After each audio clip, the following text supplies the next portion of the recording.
मित्रांनो, तुमचं पुन्हा एकदा GB स्टोरी टेलर या यूट्यूब चॅनलवर स्वागत आहे. आजच्या आपल्या गोष्टीचं नाव आहे गावातले घर. लेखक ऋषिकेश आगरे. पण गोष्ट सुरू करण्याआधी जर कोणी या चॅनलवर पहिल्यांदाच आलेले असाल तर त्यांनी या चॅनलला सबस्क्राईब करायला विसरू नका. चला तर मग अजिबात वेळ न घालवता गोष्टीला सुरुवात करूया.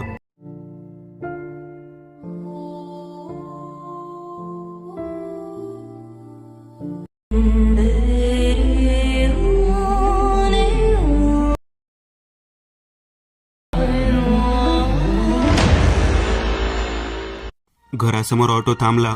ऑटोवाल्याने सामान बाहेर काढून दिले. आता समोर होते एक जुनाट कौलारू घर. माझे घर, ज्या घरात मी लहानाचा मोठा झालो ते घर. तब्बल 12 वर्षानंतर आज बघत होतो. तेच लाकडाचे कुंपण, पण आसून नसल्यासारखे. तार गुंडाळलेले कुजलेले लाकडी फाटक. मी सामान उचलून आणि फाटकाच्या ताराच्या भेंडोळ्या सोडवून अंगणात आलो. सगळीकडे पाचोळ्यांचा खच पडलेला होता. माई गेल्यावर ज्यावर कधीच दिवा लागला नाही असे भग्न वृंदावन मधोमध उभे होते. वरती कौलांवर वेलींच्या घनदाट जाळ्या तयार झाल्या होत्या. अगदी समोरच्या दरवाजावर सुद्धा वेलींनी जाळी तयार केली होती. जणू काय येथे आतमध्ये येऊ नका असे त्यांना सांगायचे असेल कदाचित. असे उदासवाणी वातावरण बघूनच मला मळमळले. अण्णा जाऊन 3 वर्ष तरी झाले असतील. तेव्हापासून हे घर असंच बंद. ते गेले तेव्हा पण असंच असेल का? अण्णांकडून होत असेल का ह्या घराला एकट्याने सांभाळणं? मागे एकदा फोनवर म्हणाले होते, अरे गजा, जरा ये गावाकडे, घराकडे बघ, ढासळत चाललंय रे माझ्यासारखं. हो अण्णा, यायचंच आहे मला. आता काढतोच मी सुट्टी आठवड्याची आणि येतो तुम्हाला घ्यायला. मग तुम्ही पण सोबतच या इकडे शहरात. नको रे, मी आहेच किती दिवस आता. बस तू ये. दिवाळीत येतोस का? घराचं काम काढतो तू येत असशील तर. अण्णा, तुम्ही एखादे भाडे करू का नाही ठेवत? तेवढीच तुम्हाला सोबत, आणि घराला हात लागेल तर चांगलं तरी राहील घर. गजा, या घराला फक्त माझी आणि तुझी सवय आहे रे. सुरुवातीला तुझी माई होती, पण देवाला आमचा संसार काही बघवला नसावा. ती गेली आणि तिच्यानंतर तू आलास या घरात दत्तक म्हणून. त्यानंतर तुला मोठं होताना आणि मला म्हातारा होतानाच बघितलंय फक्त याने. अजून कोणाला बघायची सवय नाही रे याला. तू ये लवकर, घर भरून जाईल बघ. हो अण्णा, नक्की प्रयत्न करतो. पण ती दिवाळी गेली, त्यानंतर 3-4 गेल्या, पण माझं काही जाणं जमलं नाही. अण्णांचा फोन यायचा आधीमध्ये. गावाकडच्या गोष्टी सांगायचे, घर खराब होतंय म्हणायचे. असेच दिवस संपत गेले. दिवाळ्या, पाडवा, गणपती जात येत गेले, पण माझं गावाकडे जाणं काही जमलं नाही. कदाचित मी जमवलं नाही, पण अण्णा फोन करत राहायचे. हळूहळू फोन कमी झाले, नंतर बंदच झाले. काही दिवसानंतर अण्णा गेल्याचाच फोन आला. मी तेव्हा सौदीला होतो. कॉन्ट्रॅक्टमध्ये ढसाढसा रडलो. जाणं शक्य नव्हतं. गावातल्यांनीच विधी उरकले. त्यांचे रक्ताचे असे कोणीच नव्हते, केवळ मीच. त्यांनी दत्तक घेतलेला. मी पण अनाथच. कोणाचा ते मलाही माहीत नाही, आणि त्यांनाही. शेवटी आग्नी देणारा कोणीतरी असावा म्हणून दत्तक घेतात, पण मी तरी कुठे त्यांना शेवटी साथ देऊ शकलो? त्यांचे विधी न करू शकल्याची खंत अजूनही मन पोखरत असते. हातांनी वेली दूर करून मी दरवाजा उघडला. खाटकन कडीचा आवाज झाला. घरभर घुमला. कितीतरी दिवसांनी घरात आवाज झाला असावा. आतमध्ये शिरल्यावर कुबट वास अंगावर आला. घर बंद असल्यावर इतका कुबट वास यावा. सगळं सामान व्यवस्थित जिथल्या तिथे ठेवलं होतं, पण सगळीकडे धुळीचा लेप चढला होता. खिडक्या उघडल्यावर लख्ख उजेड घरात पडला आणि मला डोळ्यांसमोर दिसलं माझं घर. ज्या घरात मी लहानपणी खेळलो, हुंदडलो, ते घर. पण आता म्हातारं झालेलं, खचून गेलेलं, रंग खपल्या उडालेलं. सामान खाली ठेवलं. फरशीवर वाळलेलं शेवाळ पसरलेलं होतं. काही ठिकाणी कोपऱ्यात ताजं शेवाळही मला दिसलं. जणू काही नुकताच घरात पूर येऊन गेला असावा असं. भिंतीवर हातापायांच्या खुणा होत्या. कोणाच्या असाव्या त्या खुणा? वरती उलटं कोण चढलं असावं? या गावात एखादा स्पायडरमॅन वगैरे तर नाही ना? विचार करूनच मला हसू आलं. जाऊ दे, पण आता गावातल्या कोणाला तरी हाताशी पकडून सगळं स्वच्छ करावं लागेल. समोरच्या खोलीत सामान ठेवून आतल्या खोलीत आलो. सगळीकडे एकच कुबट वास पसरला होता. शेवाळ पसरलं होतं. एक एक दार खिडकी उघडत मागच्या दारात येऊन पोहोचलो. अंगण बघण्याची उत्सुकता होती. दार उघडून अंगणात आलो. माझं विश्व, माझी हक्काची जागा, इथेच राहायचो मी पडलेला. मोठं आंब्याचं झाड अजूनही तसंच खंबीर उभं होतं. जाम हुंदडलो आहे या आंब्यावर. उन्हाळ्यात तर झाडावरच मुक्काम असायचा. आंबा तर एवढा गोड आणि घमघमीत की तासनतास हाताचा वास काही जायचा नाही. आपसुकच विहिरीकडे पाय वळले. बाहेरून आलो की पहिले विहिरीकडे जाऊन हातपाय धुवायचे आणि नंतरच घरात यायचं. ही लहानपणापासूनची सवय अगदी हे घर सोडेपर्यंत नाही सुटली. विहीर अजूनही तशीच मजबूत, कठड्याला लपटून जुनाट दोरी आणि बादली आधी जसे राहायचे तसेच ठेवले होते. पण आज बादली गंजून गेलेली आणि बुडाला मोठं भोग पडलेली होती.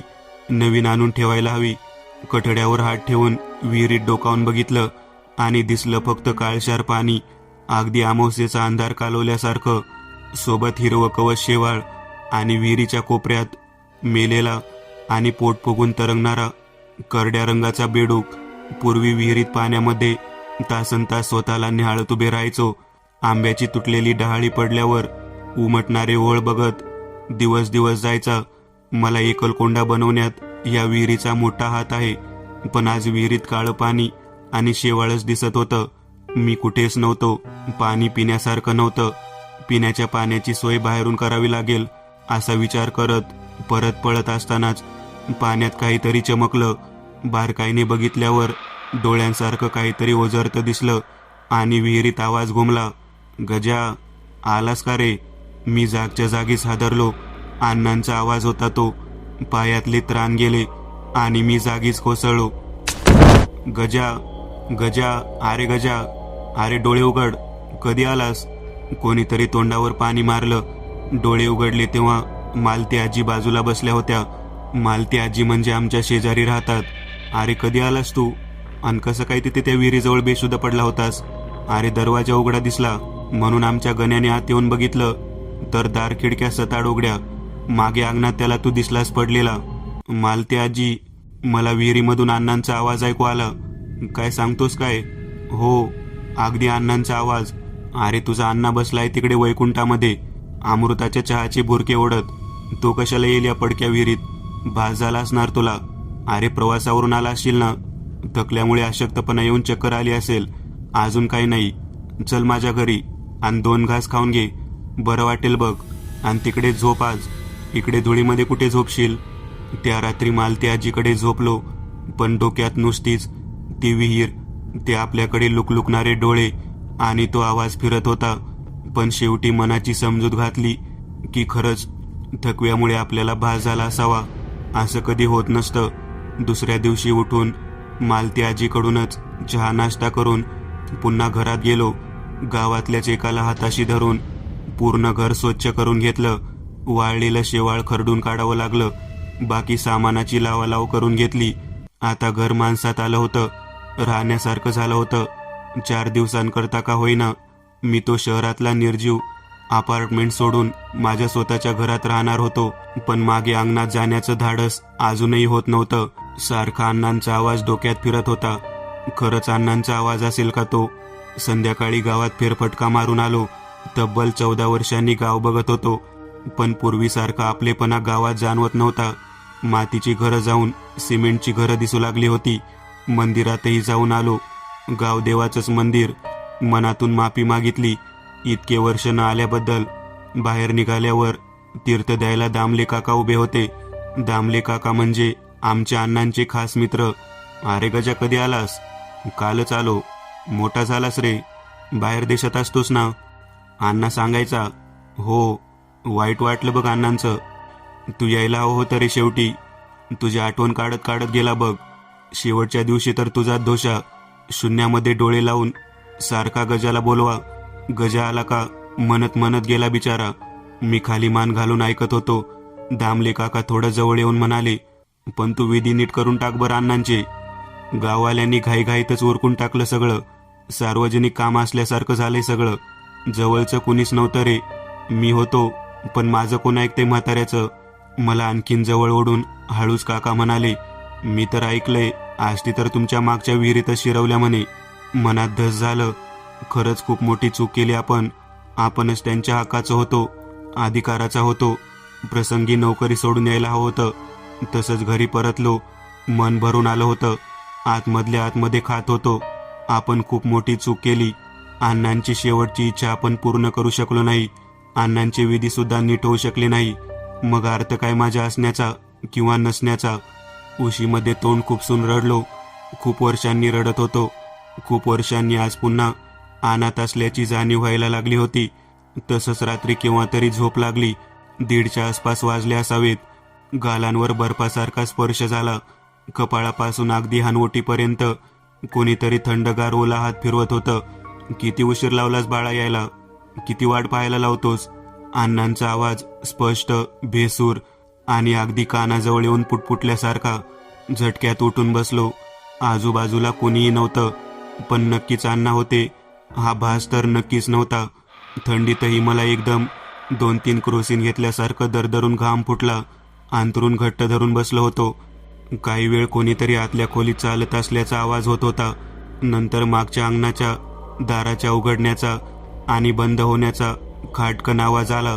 उठून बघण्याची माझी हिंमत नव्हतीच. मी तसाच पलंगावर निपचित पडून होतो. दातखिळी बसली होती.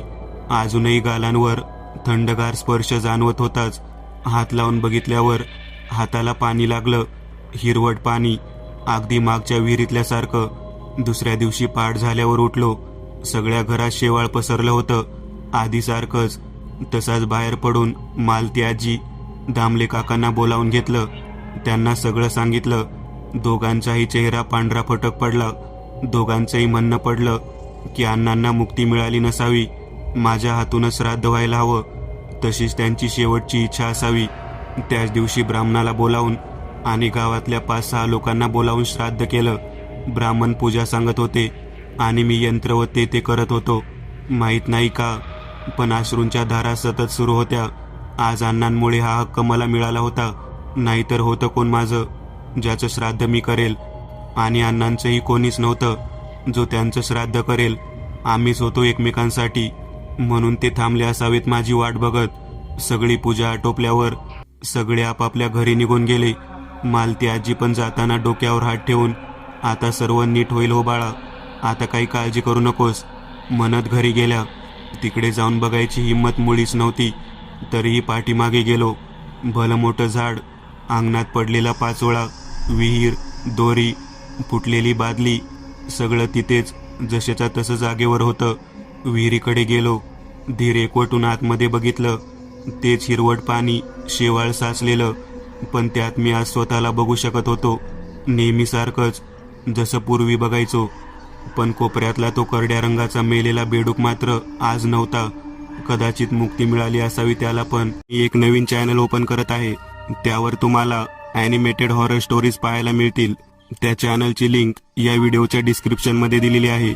चॅनलला सबस्क्राईब करायला विसरू नका. मित्रांनो, आज पुरतं एवढंच.